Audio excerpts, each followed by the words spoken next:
Ada Ifeanyi Okiri was born into abundance, so complete that scarcity never learned her name.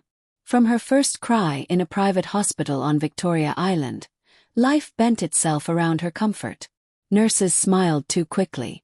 Doctors spoke too gently. Her parents, Chief Raymond Okiri and his wife Nkiru, stood over her crib already convinced the world owed their daughter ease. Chief Okiri was a man Lagos respected and feared in equal measure. His wealth was old money layered with new ambition, real estate stretching from Ikoyi to Lekki, oil contracts whispered about in private lounges, and political friendships that could change policies overnight. When he spoke, people listened. When he frowned, people adjusted. And Ada grew up watching that power work for her. If Ada cried, someone was punished. If Ada wanted, someone was sent. If Ada refused, rules were rewritten. Her childhood home was a mansion overlooking the lagoon, guarded by tall gates and silent security men. Inside, marble floors reflected chandeliers imported from Europe.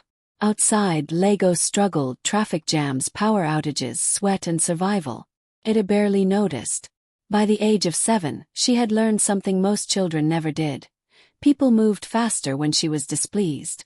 Housemaids were replaced frequently. Drivers apologized excessively. Teachers softened grades. When Ada threw tantrums, her mother dismissed it as confidence.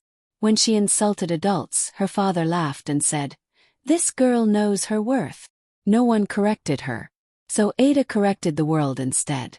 As she grew older, beauty joined entitlement. She was tall, light-skinned, with sharp cheekbones and eyes that always looked slightly bored. Designers loved her frame. Makeup artists praised her face. Lagos society welcomed her effortlessly. But behind the beauty lived a temperament hardened by privilege. Ada spoke without softness. She demanded without gratitude. She received without reflection. Friends loved her lifestyle but feared her tongue. She could reduce a grown woman to tears with one sentence and walk away unmoved. Waiters dreaded her tables. Vendors braced themselves when she approached. Still she was admired. Because in Lagos, confidence often masks cruelty, and wealth excuses everything.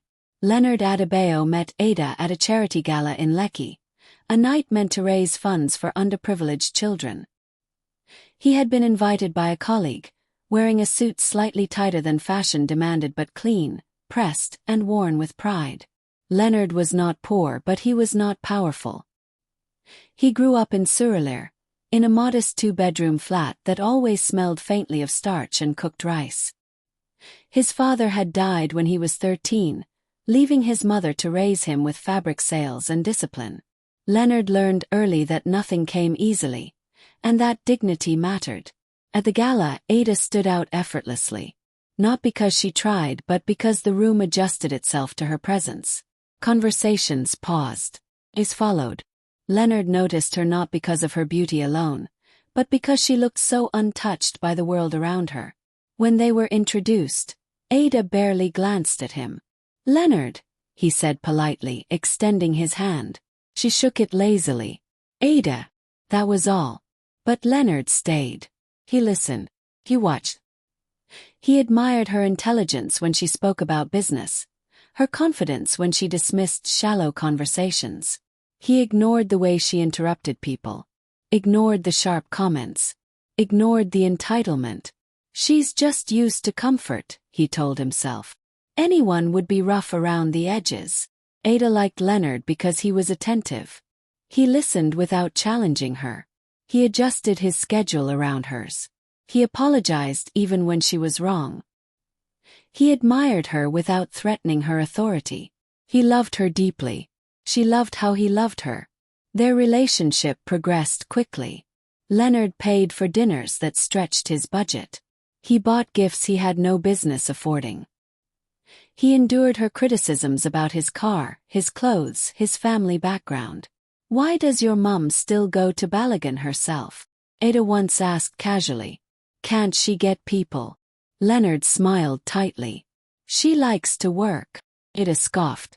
"Must be exhausting." Still he stayed. Because love to Leonard meant patience. And he believed patience could soften anything.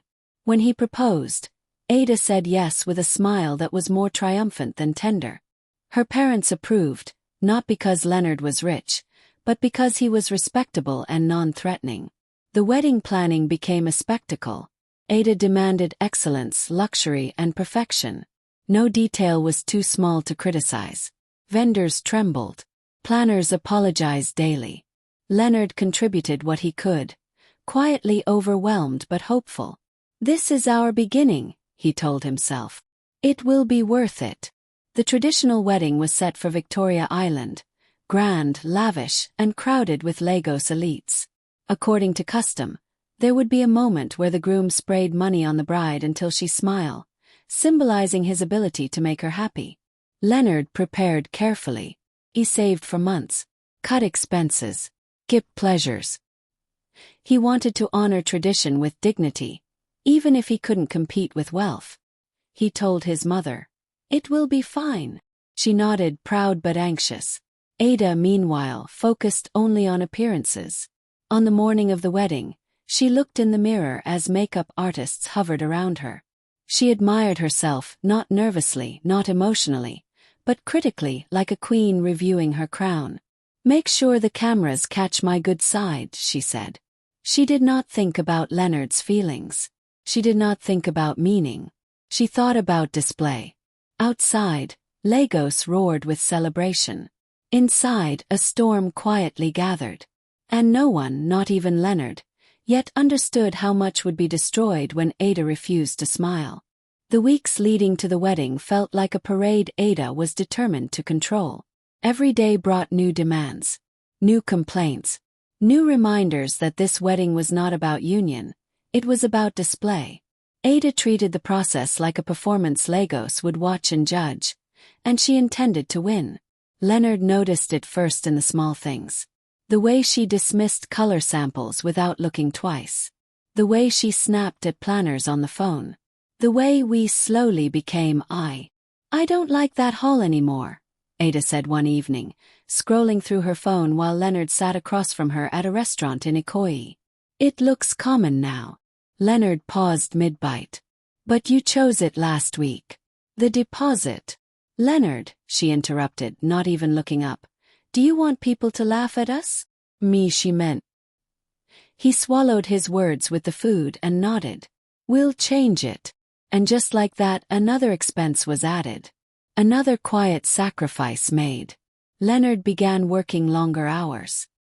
He took extra freelance jobs at night, coding until his eyes burned.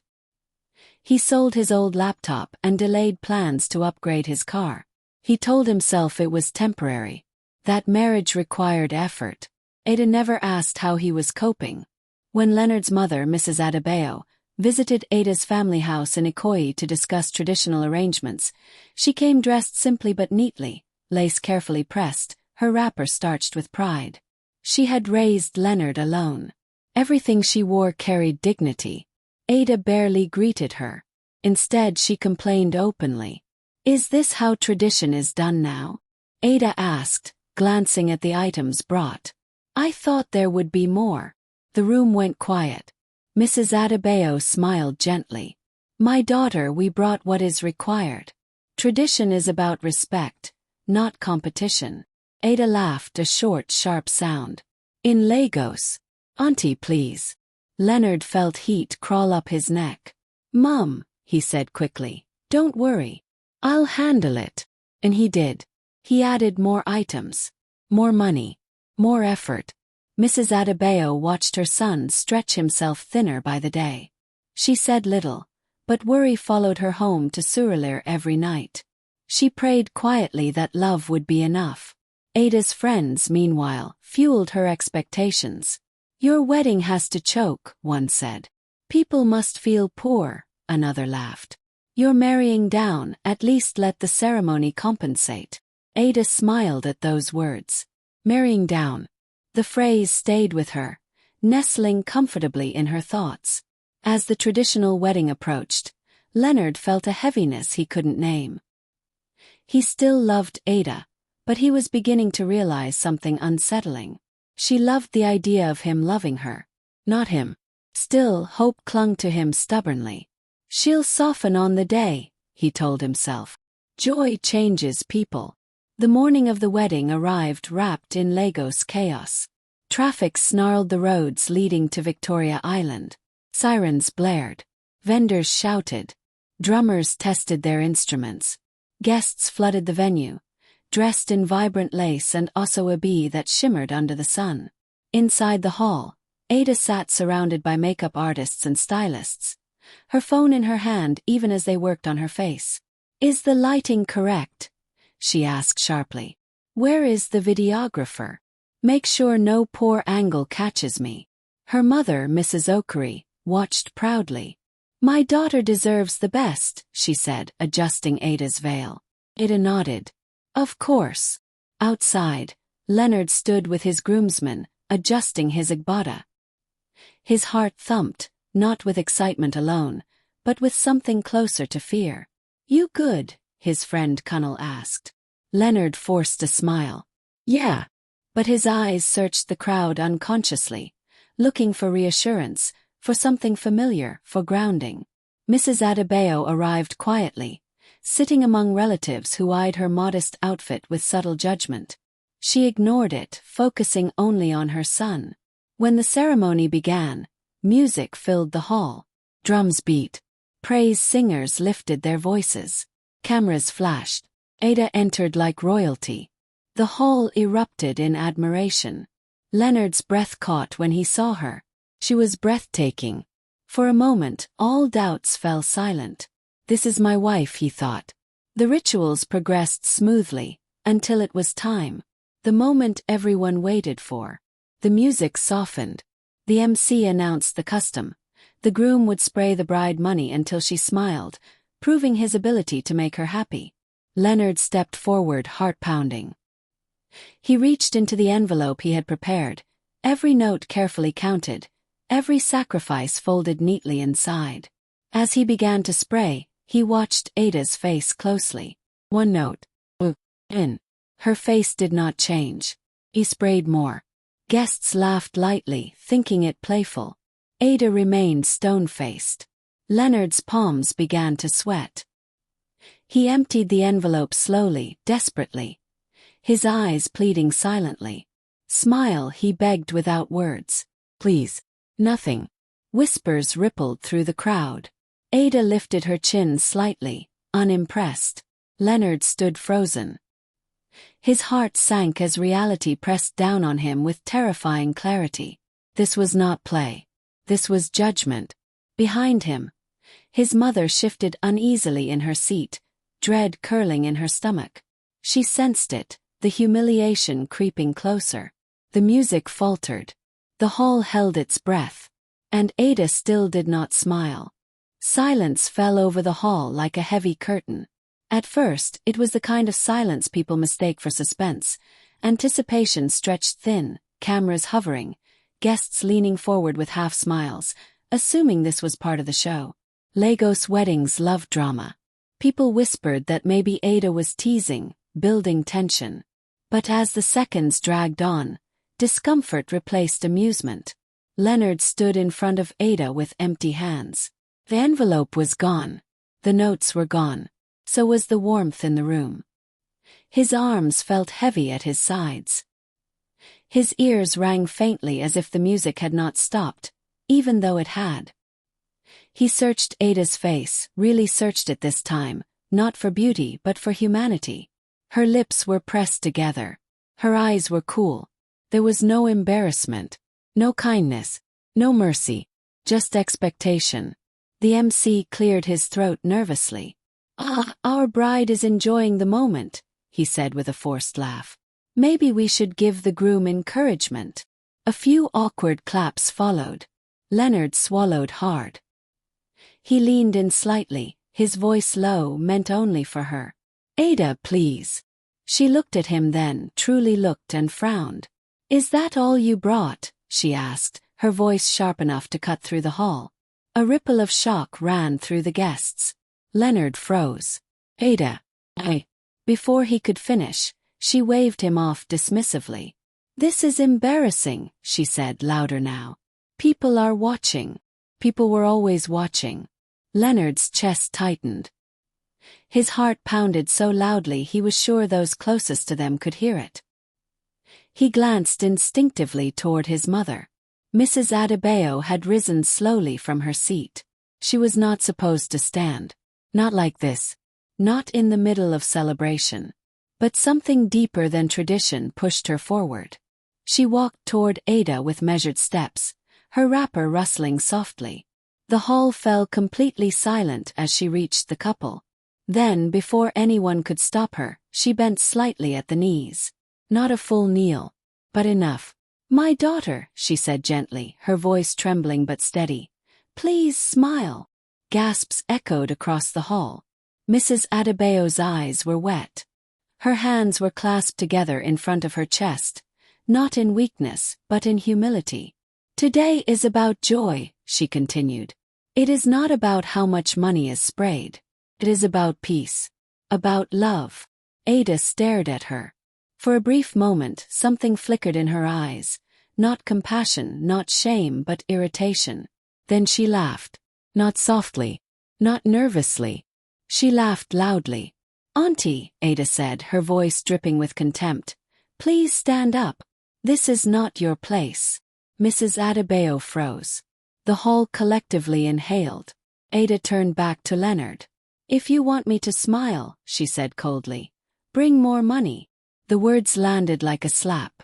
"Bring money that matches this wedding," she added. "This is Lagos." Leonard felt it then. The final crack.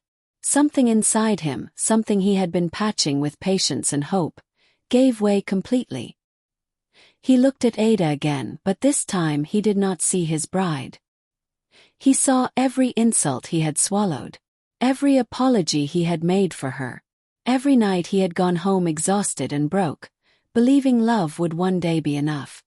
He saw his mother standing there, humiliated not because of poverty but because of pride.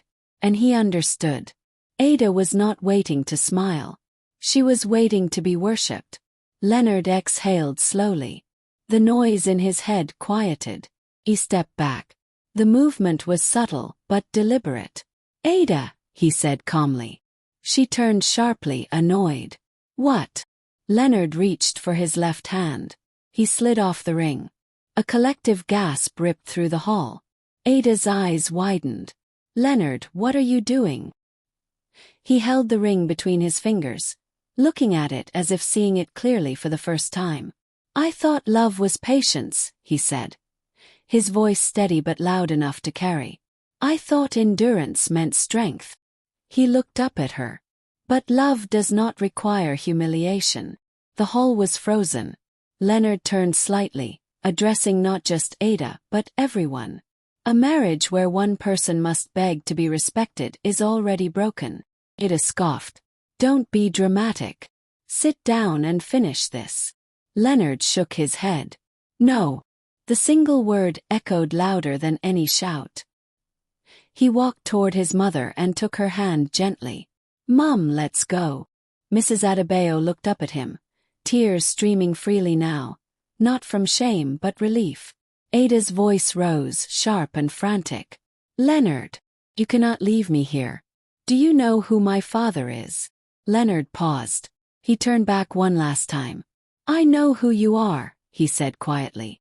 "And I finally know who I am not." He placed the ring on the table beside them. Then he walked away. Past stunned guests. Past blinking cameras. Past whispered disbelief. The drummers did not know when to stop. The MC did not know what to say. The music faded into confusion. Ada stood alone in the center of the hall. For the first time in her life, nothing bent for her comfort. As Leonard disappeared through the exit with his mother, the hall erupted, not in celebration but in noise. Opinions clashed. Phones came out. Stories were already being written. And Ada finally smiled. Not because she was happy, but because she did not yet understand what she had lost. Lagos did not sleep on the night Leonard walked out. By the time the chairs were being rearranged awkwardly and the caterers whispered among themselves, videos had already found their way online. Short clips, Ada's cold face, Mrs. Adebayo's plea, Leonard removing the ring, circulated faster than the drums ever had. By midnight, blogs had names for it. The bride who refused to smile. Lagos groom walks out of his own wedding. Money couldn't buy this marriage. Ada sat in her father's mansion in Ikoyi, still dressed in her wedding attire, makeup flawless and untouched. The house was unusually quiet. No congratulatory calls. No laughter. No music. Only murmurs behind closed doors. Her mother paced the living room, phone pressed tightly to her ear, arguing with relatives. Her father sat stiffly on a leather couch, his jaw clenched, eyes fixed on a television that replayed the moment over and over again. "Turn it off," he barked finally. The screen went black. Ada crossed her legs slowly, unfazed on the surface. "This will blow over," she said. "People always talk." Chief Okuri turned sharply. "Do you know what you've done?" he asked. Ada rolled her eyes. "I did nothing." He embarrassed himself. Her father stood up. "This family does not beg," he said coldly. "But today, someone knelt before you, and you spat on her dignity." Ada scoffed. She should have known her place. The slap came fast. Sharp, loud, unmistakable. Ada froze, her cheek burning. It was the first time her father had ever raised his hand to her. "You have been spoiled beyond sense," Chief Okuri said, his voice shaking with rage and disappointment. And today Lagos saw it. Ada said nothing. For the first time words failed her.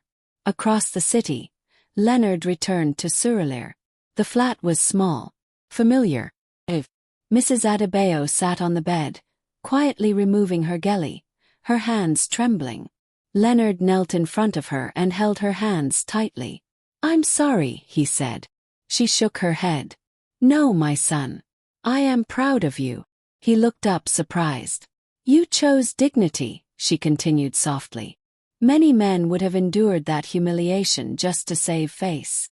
Leonard exhaled shakily. He hadn't realized how heavy the burden had been until he set it down. The next few days were brutal. Friends called in disbelief. Some praised him. Some scolded him. "You should have endured it," one uncle said. "Marriage is sacrifice." Leonard listened politely, but he no longer accepted wisdom that demanded self-erasure. At work, colleagues whispered, unsure how to address him. His boss pulled him aside and said quietly, "You did what many people wish they had the courage to do." Leonard nodded, grateful. Meanwhile, Ada's world began to shift. Invitations slowed. Friends stopped calling. People who once flattered her now spoke cautiously, or not at all. She scrolled through comments online late at night, her chest tightening as she read words she had never faced before. Arrogant, heartless, entitled. For the first time, public opinion was not afraid of her surname. Ada tried to distract herself with shopping, with brunches, with appearances, but something had cracked. Compliments felt hollow. Laughter sounded forced. She thought of Leonard unexpectedly, how he used to watch her with patience, how he absorbed her storms without complaint. Why didn't he stay? She wondered bitterly. But deeper, quieter, a more uncomfortable question surfaced. Why didn't I smile? One afternoon, Ada went out alone, something she rarely did. At a boutique in Lekki, she snapped at a salesgirl over a minor issue. The girl stared back at her, not afraid, not apologetic. "Madam," she said calmly, "you don't have to talk to me like that." Ada stood stunned. People were no longer bending. She left without buying anything. That night, she sat in her room, makeup wiped off, staring at her reflection. Without the lights, without the audience, her beauty felt strangely powerless. For the first time in her life, Ada felt small. And for the first time, Leonard slept peacefully. Not because life was easy, but because he had chosen himself. Time moved forward, as it always did in Lagos, loud, impatient, and unforgiving. Weeks passed. The wedding hall on Victoria Island hosted new celebrations. New couples danced under the same chandeliers. New brides smiled easily as money rained at their feet. The city forgot the details but not the lesson. Ada, however, did not forget. The mansion in Ikoyi had never felt so empty. For the first time, silence followed her instead of servants. Her parents spoke to her less, not out of anger but disappointment. It weighed heavier than shouting ever could. Her father withdrew from public appearances. Her mother stopped defending her behavior to relatives. The family name remained powerful, but its shine had dulled. One afternoon, Ada attended a smaller, quieter wedding, an obligation she could not avoid. She sat at the back, unnoticed. When the groom sprayed his bride, the woman laughed freely, covering her face shyly, joy spilling from her eyes. The crowd cheered. Ada's chest tightened. No designer gown could recreate that moment. No money could buy that softness. For the first time, Ada understood something painful. Happiness was not performance, it was presence. She began changing quietly. Not dramatically. Not publicly. She apologized to staff she had mistreated. Some forgave her. Some didn't. She learned to accept both. She enrolled in therapy after a long conversation with her mother, one where excuses finally ran out. She learned that being pampered had robbed her of empathy. That wealth had protected her from consequences, not growth. Meanwhile, Leonard rebuilt his life slowly. He focused on work, took care of his mother, reconnected with friends he had neglected while trying to keep Ada pleased. Peace settled into his routine, not excitement but clarity. One evening, months later, Leonard received a message. "Ada, can we talk?" He stared at the screen for a long time. He thought about the hall, the silence, his mother's bowed head. Then he replied, "Leonard, I wish you well. But I've moved on." Ada read the message alone in her room. She cried, not loudly, not dramatically, but honestly. Not because she lost a wedding, but because she lost the chance to love without pride. Years later, people would still mention that wedding, when conversations drifted toward lessons about marriage and humility. But for Ada and Leonard, it became something deeper. Turning point. Ada learned that money can command attention but never affection. That pride can protect ego but destroy connection. And that respect, once broken, is not easily repaired. Leonard learned that love should never cost dignity. That endurance is not the same as strength. And that walking away can sometimes be the bravest choice. Final lesson. A smile demanded is not joy. Love that humiliates is not love. And no amount of wealth can replace character. Because in the end, the most expensive thing Ada lost that day was not the wedding. It was the man who loved her enough to walk away. Thank you for watching. Hit the subscribe button and like if you enjoyed the video. Don't forget to tell us what you think of the story and where you are watching from. Bye for now.